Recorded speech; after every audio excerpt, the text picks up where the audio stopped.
오늘 우리 안에서 성령님이 하시는 일이라는 제목으로 말씀 함께 나누겠습니다.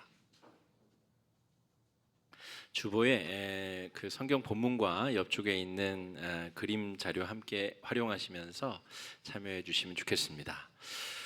로마서 말씀을 4주째 계속 살피고 있는데 우리 인생에 벌어진 가장 복된 사건이 무엇인가를 한번 말씀을 준비하면서 생각해 보았습니다. 내가 누리고 있는 가장 큰 복이 과연 예수 그리스도를 통해 하나님의 자녀가 된 복이 맞는가? 복권에 당첨돼서 수십억 원이 나에게 주어졌다면 이 기쁨과 내가 그것을 바꿀 수 있겠는가? 내가 많이 공부해서 대학 교수가 되고 대학 총장이 되고 많은 사람들이 나에게 고개를 조아리고 나의 영향력을 받으면 그것이 내가 하나님의 자녀가 된 기쁨보다 더 클 것인가? 이런저런 좋은 것들을 누리고 넓은 집에서 살고 좋은 차를 타고 다니면 내가 그 기쁨으로 하나님의 자녀가 된 기쁨을 맞바꿀 수 있겠는가? 여러 가지 가정 사고를 해보았습니다. 그런데 아무리 조건을 대입해 봐도 예수 그리스도를 통해서 내가 하나님의 자녀가 된 이 축복과 기쁨을 대체하거나 바꿀 수 있는 것은 없는 것 같습니다. 저의 경우는 그런데 여러분의 경우는 또 어떨지 잘 모르겠습니다. 복 중에 그래서 가장 큰 복은 예수 그리스도를 만나 우리가 하나님의 자녀가 된 복을 누리는 것입니다. 마태복음 11장 12절 말씀, 그 축복의 시작점이 어디에서부터 시작되는가? 11장 12절 말씀 같이 한번 읽어보겠습니다. 시작. 세례 요한의 때부터 침노하는 자는 빼앗느니라. 아멘. 예수님이 하신 말씀인데 하나님 나라가 침노를 당했다. 좀 부정적인 표현이긴 하지만 하나님의 나라가 드디어 뚫렸다, 열렸다. 하나님의 나라가 모든 사람들에게 개방되는 시작점이 세례 요한 때부터 시작되었다, 열렸다는 이야기를 하고 계시는 겁니다. 하나님 나라의 회복은 세례 요한 때부터다. 왜 이런 말씀을 하셨냐면 당시의 유대인들은 죄를 없애는 사죄의 제사를 드리기 위해서 염소나 양이나 소나 비둘기를 잡아가지고 성전에 가야만 했습니다. 예루살렘 성전에 가면 제물의 목을 베고 그 피를 쏟은 이후에 제물의 사체를 불에 태워서 속죄 제사를 올려드려야만 다음 죄를 지을 때까지의 일시적으로 죄사함을 얻을 수 있었어요. 그런데 요한이라고 하는 자가, 이 사람이 세례를 베풀었기 때문에 앞에 별칭 세례가 붙고 요한이 붙는 겁니다. 요한이라는 자가 죄를 없애기 위해서 성전으로 가지 말고 요단강으로 나오시오 이렇게 얘기를 했습니다. 요단강으로 나오는데 제물을 가져올 필요도 없소. 저 예루살렘에서 벌어지는 성전 제사는 그 기능을 이미 상실했습니다. 하나님께서 그 제사를 통해서 우리의 죄를 없애주지 않으십니다. 대신에 요단강으로 나오셔서 제물 없이 물에 들어갔다 나오는 침례, 세례를 통하여 여러분은 죄사함을 얻을 수 있습니다. 예수님이 이 세례 요한의 행위를 천국이 침노당한 첫 번째 사건으로 기록하고 있다는 것입니다. 자, 성전의 속죄 기능이 세례 요한 때부터 요단강으로 장소가 이전되었어요. 그리고 예수님께서도 친히 요한에게 세례를 받으셨습니다. 그리고 나서 첫 침노가 이루어진 다음에 예수님이 성령을 보내시고 죄사함이 이루어지는 장소가 어디로 바뀌냐면 성도들의 마음으로 바뀝니다. 예루살렘 성전에서 요단강을 거쳐 성도들의 마음으로 죄사함의 현장이 변화되고 확장되는 은혜가 펼쳐지게 되죠. 이것이 하나님의 나라가 확장되고 변화되는 첫 번째 출발점입니다. 여러분, 우리는 지난 3주간 성령께서 어떤 분이신가, 성령께서 우리 안에서 어떤 힘과 역사를 행해 주시는가, 잉여 에너지를 우리가 배웠고 연금식, 조건부, 유산 상속자 그리스도인에 대해서도 우리가 지난주에 살폈습니다. 여러분, 어저께 그제 성경학교 수련회가 펼쳐지는데 수많은 사람들이 비지땀을 쏟고 또 육체와 영혼을 갈아 넣어서 우리 아이들에게 복음의 씨앗을 심기 위해서 애쓰고 수고하였습니다. 어저께도 밤 늦게까지 또 우리 삼남성교회는 식사 준비하느라고 애쓰고 수고하였습니다. 육체는 몹시 피곤한데 그들이 어디서 돈을 받는다고 그렇게 할까요? 회사에서 연봉 올려준다 그러면 그렇게 열심히 할까요? 돈 준다고 그렇게 할 수 있는 일이 아닙니다. 성령께서 그들 마음속에 주신 잉여 에너지, 남는 힘, 쓰고도 남을 만큼 충분히 주시는 은혜의 힘으로 또 애쓰고 수고하고 자발적으로 보상 없이 그렇게 할 수 있는 것이죠. 성령께서 우리 안에 내주하시면서 우리는 그런 일을 경험하고 누리고 살고 있습니다. 연금식, 조건부, 하나님 나라의 능력을 우리가 매일매일 공급받아서 그렇게 살고 있는데 성령께서 우리에게 세임과 능력을 주시는 그 방법, 성령께서는 우리에게 어떤 식으로 내재하시며 역사하고 계신가, 오늘 그 내용을 우리가 살필 예정입니다. 로마서 8장 1절로 2절 말씀 같이 한번 읽어보겠습니다. 시작. 그러므로 이제 그리스도 예수 안에 있는 자에게는 결코 정죄함이 없나니 이는 그리스도 예수 안에 있는 생명의 성령의 법이 죄와 사망의 법에서 너를 해방하였음이라. 예루살렘 성전에서 벌어지는 죄사함의 사건이 세례 요한 때부터 요단강에서 제물 없이 하나님께서 진심으로 사죄하는 심령을 가지고 나온 겸손한 자들에게 죄를 사해 주시는 역사가 첫 번째로 있었고, 성령 강림의 놀라운 역사 이후에는 성령 강림을 받은 한 사람 그 마음 속에서 성령께서 직접 죄를 사해 주시고 넉넉히 이기고 남을 정도의 세임과 능력을 공급해 주시며 하나님 나라를 선취하여 가불해서 경험하고 누리고 살 수 있도록 하나님 나라 백성, 유산 상속을 받은 자의 삶을 매일매일 우리로 하여금 살게 하여 주신다는 거죠. 성령께서 우리 안에 살고 계시기 때문에 더 이상의 정죄함이 없다는 선포가 우리에게 이루어진 것입니다. 세상을 넉넉히 이기게 할 수 있는 잉여 에너지를 매일매일 공급해 주시되 어떤 식으로 공급해 주시나요? 연금식으로 조건을 달고 하나님 나라의 부활의 천국의 삶을 이 땅에서도 경험하고 누리고 살 수 있도록 우리에게 주신다는 거죠. 설교 초두에 제가 수십억 원이 한꺼번에 생기면 내가 이 기쁨을 바꿀 수 있을까? 아닌 것 같아. 수많은 사람들이 내 앞에 고개를 조아리고 내 권력에 영향을 받고 하면 그 기쁨을 그것과 바꿀 수 있을까? 아닌 것 같습니다. 어떠한 조건을 바꿔 달아도 내가 하나님의 자녀가 되어서 성령께서 내 안에 살아계시다고 하는 이 기쁨과 자존감을 대체할 수 있는 조건은 없습니다. 성령께서는 그러면 우리 안에서 어떤 식으로 일하실까? 수요기도회 때 제가 램프의 진이 비유를 드렸습니다.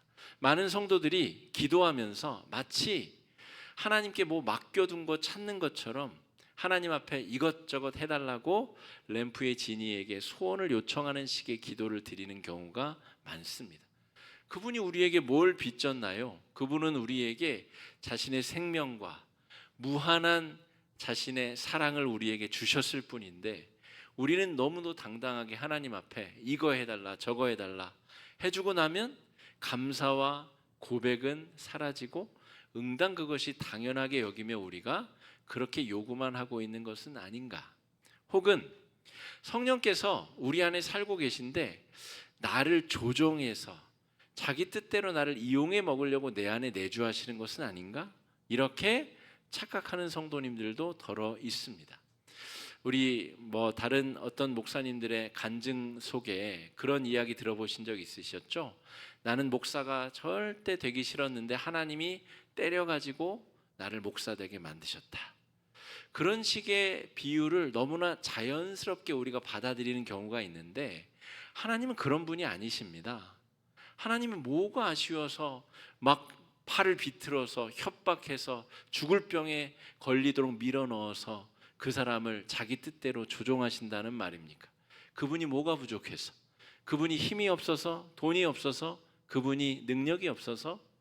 나 같은 연약한 자의 힘이라도 이용하려고? 우리가 하나님께서 내 안에 살아계신 이유를 정확하게 말씀을 근거해서 알아차려야 됩니다. 그냥 그럴 것 같아서.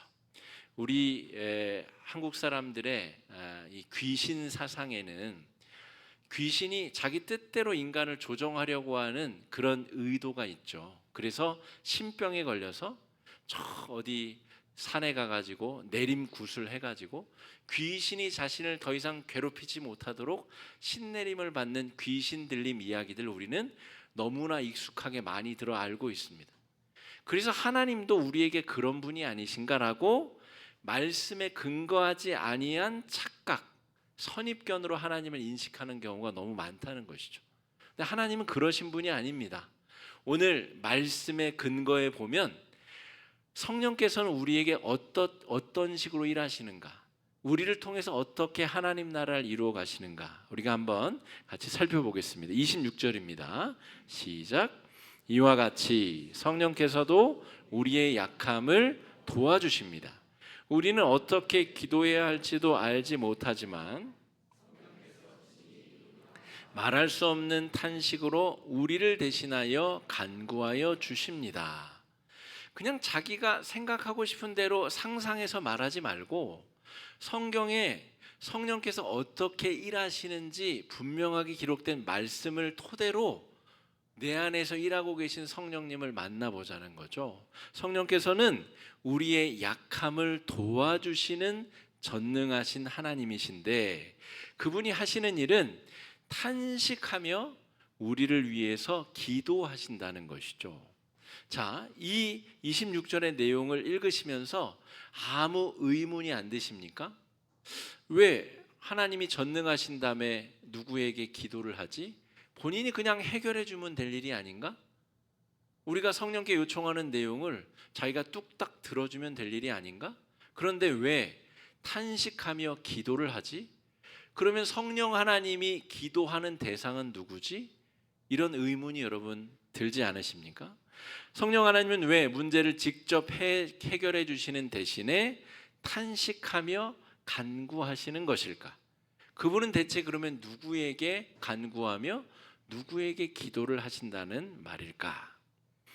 삼위일체 교리는 우리가 논리적으로 이성적으로 이해할 수 없는 개념입니다. 성부와 성자와 성령이 각기 다른 세 분의 하나님이신데 완전히 같은 마음, 같은 뜻, 온전히 한 마음 한 뜻으로 일하시기 때문에 우리는 유일신 하나님을 믿고 있다라고 신앙 고백을 합니다. 그러니까 이 땅에는 없는 개념이죠. 어느 누가 내 마음을 100% 이해합니까? 나도 내 마음을 모르는데. 그런데 삼위일체 하나님은 그렇게 존재하시고 일하시는 분이라는 거죠. 그래서 성령 하나님은 성부와 성자께 간구하는 겁니다. 성자 예수님은 이 땅에 오셔서 성부와 성령 하나님께 간구하고 기도하셨고, 본인은 지기 싫었던 십자가를 성부와 성령의 뜻에 이끌려 십자가를 지신 것이죠. 그러므로 성령 하나님은 지금 성부와 성자께 기도하고 계십니다. 탄식하시면서 우리가 무엇을 바라는지 무엇을 구하는지 나도 내 마음을 모르는데 성령께서는 내 마음의 깊은 것까지 통달하셔서 성부와 성령께 간구하고 기도하는 식으로 지금도 우리 안에서 일을 하고 계시다는 것이죠. 성령께서 왜 우리의 간구에 즉각적으로 해결책을 주시지 않고 우리를 위해서 오히려 기도하시는가? 오늘 이 말씀 속에서 성령께서 일하시는 방법을 우리가 깨닫고 그 성령의 뜻에 합당하게 우리의 신앙이 성숙하고 성장해 나갈 수 있도록 성령께 우리의 삶을 개방함이 필요하겠습니다. 27절 말씀 같이 한번 읽어보겠습니다. 시작.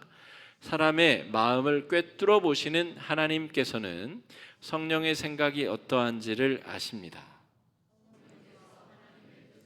성도를 대신하여 간구하시기 때문입니다.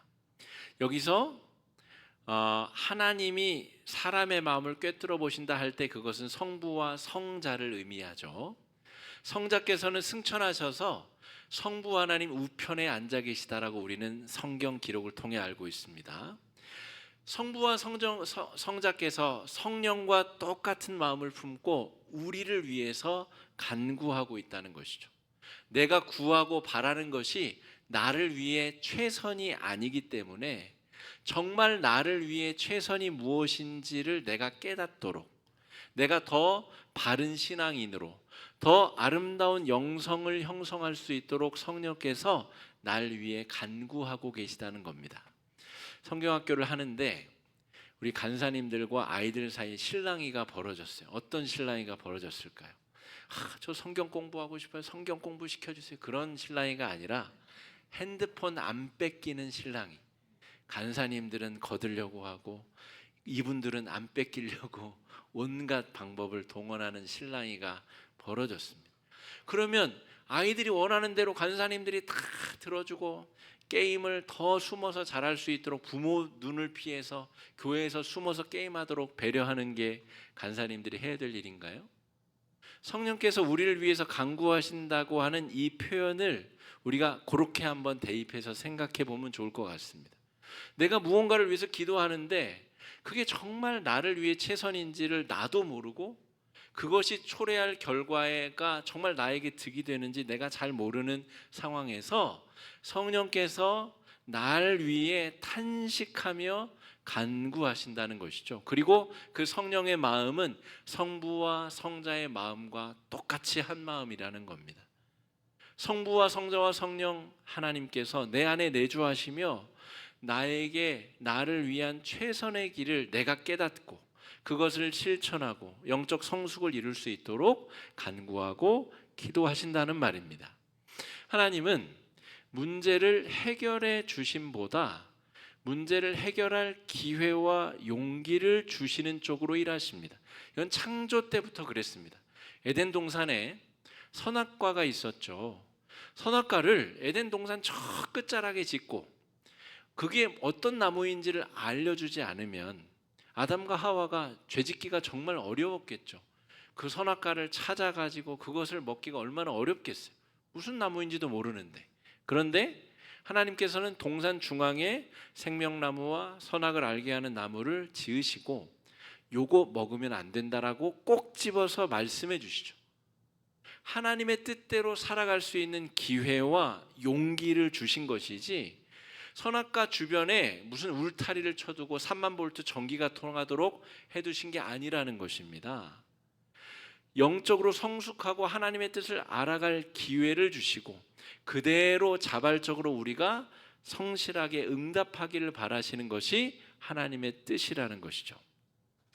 하나님의 관심은 문제가 해결되는 것보다 하나님과의 관계가 성숙해지고 하나님과의 신뢰관계 안에 더욱더 우리가 자라나는 데 있습니다.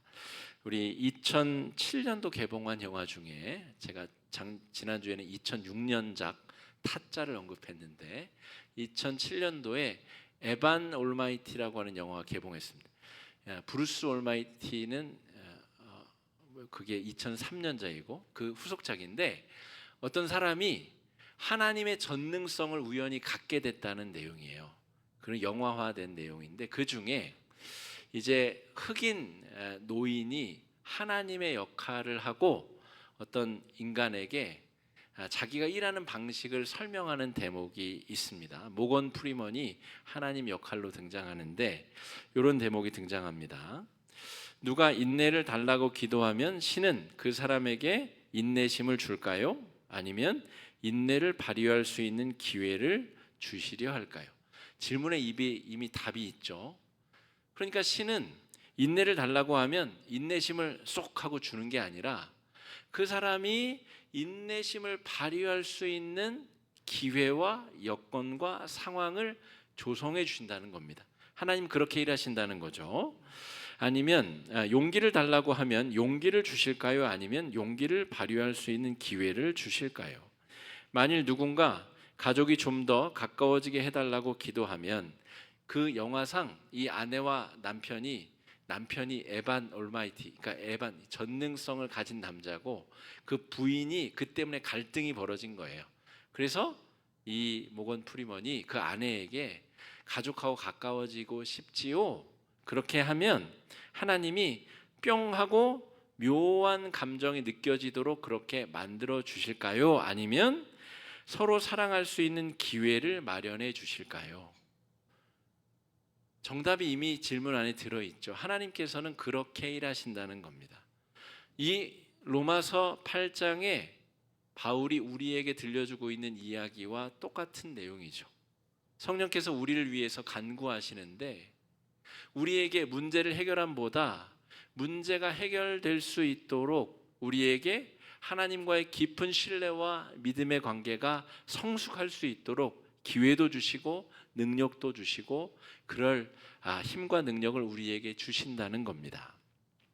우리 마음을 아시는 성령 하나님은 우리가 용기를 내어 더 좋은 선택을 할 수 있도록 기도하고 계시다는 거죠. 기도할 뿐만이 아니라 우리가 지지난주에 살펴본 대로 잉여 에너지를 어마어마하게 주셔서 우리가 그냥 근근히 살아가는 게 아니라 하나님께서 원하시는 삶을 능동적으로 선택할 수 있도록 기도도 해주시고 힘과 능력도 주시고 기회도 주시고 여건도 주셔서 넉넉히 하나님의 백성으로 살아낼 수 있도록 우리를 도우시는 분이 성령 하나님이시다라고 하는 것입니다.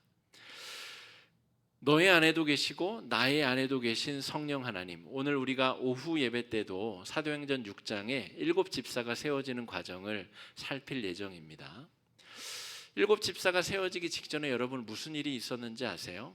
교회에 큰 어려움이 있었습니다. 성도가 불어나면서 그 때문에 그림자가 생겨서 서로 갈등하고 미워하고 다투고 싸우는 일들이 벌어졌어요. 그 때문에 교회가 7 집사를 세우게 됩니다. 그러니까 여러분, 성령께서 분명히 내 안에도 역사하시고 너의 안에도 역사하시는데 그 갈등 때문에 서로 다투고 미워하고 싸우는 일들이 벌어질 수 있다는 것이죠. 근데 여러분, 내 안에도 계시고 너의 안에도 계신 성령께서는 우리가 연합하여서 함께 선을 이루어 가기를 원하십니다. 삼위일체 하나님이 일하시는 방법대로 우리가 함께 선을 이루고 함께 뜻과 마음을 합쳐서 함께 하나님 나라를 이루어 가기를 바라신다는 것이죠. 로마서 8장 28절 말씀 같이 한번 읽어보겠습니다. 시작. 하나님을 사랑하는 사람들 곧 하나님의 뜻대로 부르심을 받은 사람들에게는 모든 일이 서로 협력하여 선을 이룬다는 것을 우리는 압니다.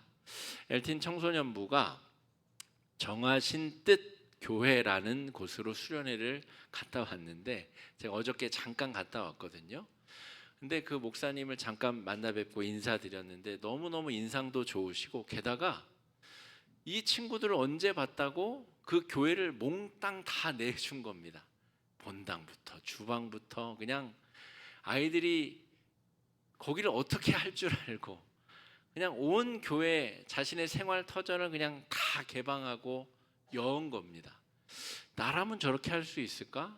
나라면 저렇게 우리 교회를 본 적도 없는 다른 교회 우리 학생들에게 다 개방하고 마음껏 쓰도록 그렇게 할 수 있을까? 저는 그렇게 하기가 어려울 것 같더라고요. 근데 그분은 어떻게 저렇게 하실까? 저 교회 성도들은 어떻게 저렇게 할 수 있을까? 그 목사님과 그 교회의 결정을 통해서 저도 영향을 받겠죠. 우리 교회에 그런 요청이 오면 나도 다음에는 그렇게 해야 되겠구나. 파주에 있는 본 적도 없는 그 교회와 목사님으로부터 화곡동에 있는 우리 교회와 목회자가 영향을 받는 거죠. 함께 연합하여서 하나님의 나라를 이루어갈 수 있는 그런 작용들이 작용과 반작용들이 그 안에서 벌어지고 일어나는 겁니다. 여러분, 우리가 성도들끼리 모여서 함께 예배를 드립니다. 왜 각자 집에서 편하게 온라인으로 예배 안 드릴까요? 모여서 함께 밥도 먹고 말씀도 나누고 교제도 하고 목장 모임도 하고, 왜 이렇게 할까요? 연합하여서 함께 하나님의 나라를 만들어가게 하기 위함입니다. 이게 하나님께서 일하시는 방법이고 하나님께서 만들어 나가고자 하는 하나님 나라의 모습이기 때문에 그렇습니다. 여러분, 이 여름 우리 안에서 역사하시는 하나님을 경험하고 우리를 통해서 연합하여 선을 이루어 가시는 하나님의 그 역사하심에 쓰임받는 인생들이 되시면 좋겠습니다.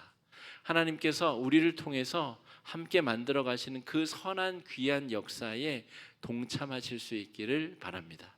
예배 이후에 여러분, 어떤 이들이 고생한 열매로 맛있는 식사를 하실 텐데, 여러분 맛있게 드시고 힘과 시간과 여유가 생기면 주방에 가서 설거지도 도와주시고 격려도 해주시고, 우리 자녀들 돌아다니면 머리도 쓰다듬어 주시고 또 격려도 해주시고 기도도 해주시고, 그렇게 하나님 나라를 만들어 가실 수 있는 오늘 하루가 되시기를 주의 이름으로 축복하겠습니다. 기도하겠습니다. 사랑의 주님, 로마서 말씀을 통해서 성령께서 어떤 식으로 일하시는지, 성령께서 일하시는 과정과 결과를 우리가 함께 살폈습니다. 우리 안에도 그런 일이 펼쳐지게 하여 주시옵시고, 합력하여 연합하여 선을 이루는 하나님 나라의 기적과 같은 역사를 경험하고 누리게 하여 주시옵소서. 그런 은혜를 맛보게 하여 주실 주님을 사모하옵고 예수님 이름으로 간절히 기도드립니다. 아멘. 다 함께 자리에서 일어나셔서 파송의 찬양 함께 하시고 축도로 예배 마치겠습니다.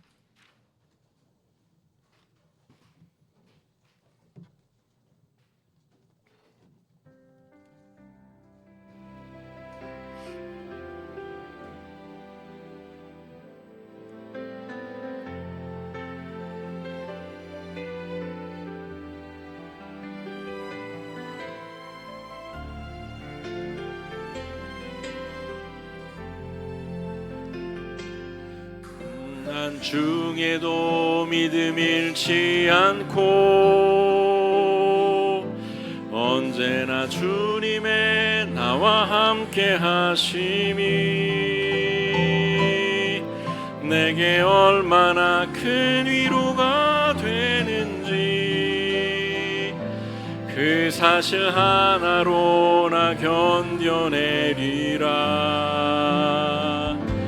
말씀 가운데 나의 삶을 얹고 주어진 이 하루를 걸어가리라. 온 세상 날 버려도 날 버리지 않는 오직 주 나의 힘이 되시네. 고난 중에도 믿음 잃지 않고 언제나 주님의 나와 함께 하심이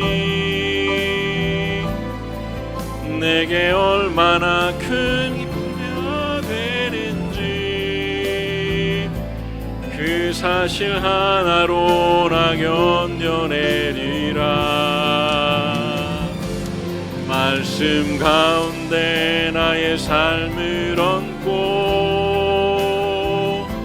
주어진 이 하루를 걸어가리라. 온 세상 날 버려도 날 버리지 않는 오직 주 나의 힘이 되시네. 오직 주 나의 힘이 되시네. 오직 주 나의 힘이 되시네.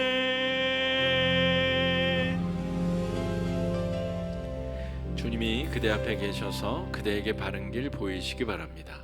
주님이 그대 곁에 계셔서 그대를 팔로 껴안아 지키시기 바랍니다.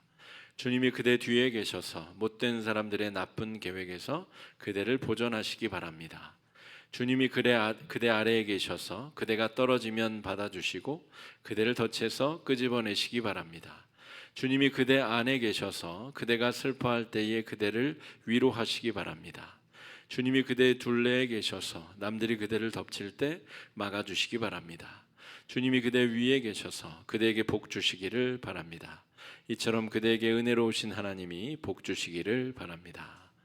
주 예수 그리스도의 은혜와 하나님의 사랑과 성령의 영원한 사귐이 우리 모두와 함께 하시기를 간절히 축원하옵나이다. 아멘.